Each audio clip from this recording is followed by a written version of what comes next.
Anybody got some questions for Brian? And Mike, too. And direct, please direct. We don't guess who you're asking. Yes, sir.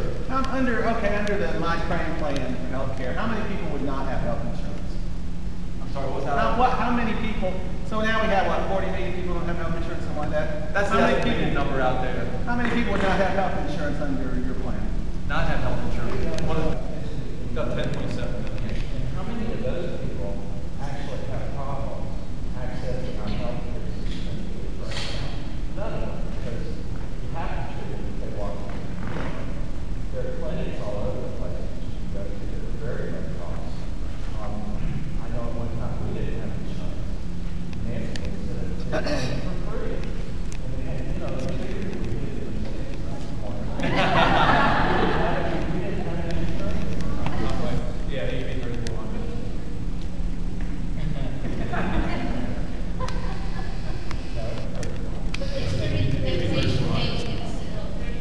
Is that helpful? Yeah, and it ended up in maybe this was politics. So that was a pretty good advice. Yep.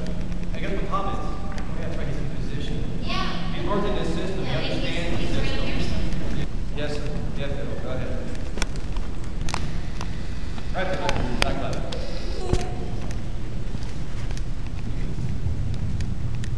Thank you, Dr. Jones.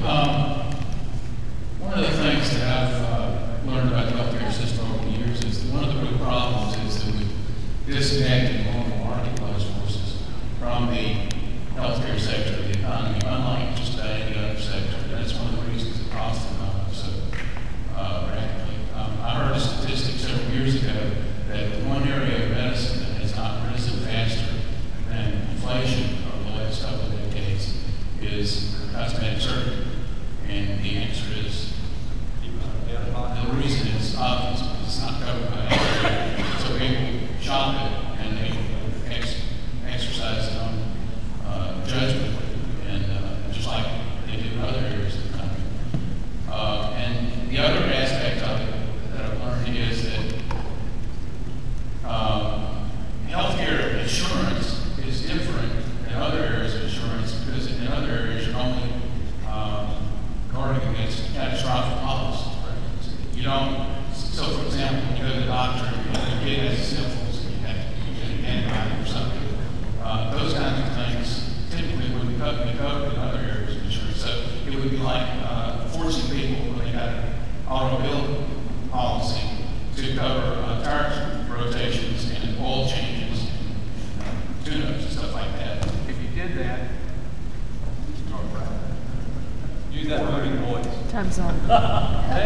One of the talk show hosts said that obesity was more a problem with health costs. Yes. Than smoking. Is that true? Actually, I don't know that data. I know that 17% of healthcare costs right now come from obesity.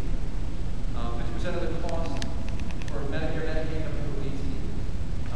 But I have to say, I don't know the cost impact of smoking, so I have to look that up. I mean, I tell people, I don't know. You got a computer, real quick. Before I get to the information. But that's very right. I've been listening to everybody's comments. I am a healthcare professional. I'm a ready health insurance broker. I agree fully with what you're saying here tonight. But the key thing, without going into a lot of details, is that Mike is running to get rid of this Obamacare, and I can stand here as a 30-year professional and tell you, you need to get rid of this program in every aspect. These 5 to 6% increases in premium that you're seeing now, we're already seeing 25 to 30% because the insurance companies are trying to anticipate all these people that are going to come on the plan that could care less about their wealth, could care less about smoking cessation, could care less about not drinking. When you get mental and nervous disorders into your health insurance plan, all the people that are uninsured right now, it's going to melt this country down. And having discussions with coworkers and things about health care, I get feedback from them and different people saying, well, our health care is not as good as these other countries around the world, and our mortality rate is worse and all this stuff. Can you address those types of issues? Yeah, I'll talk about the two things that you actually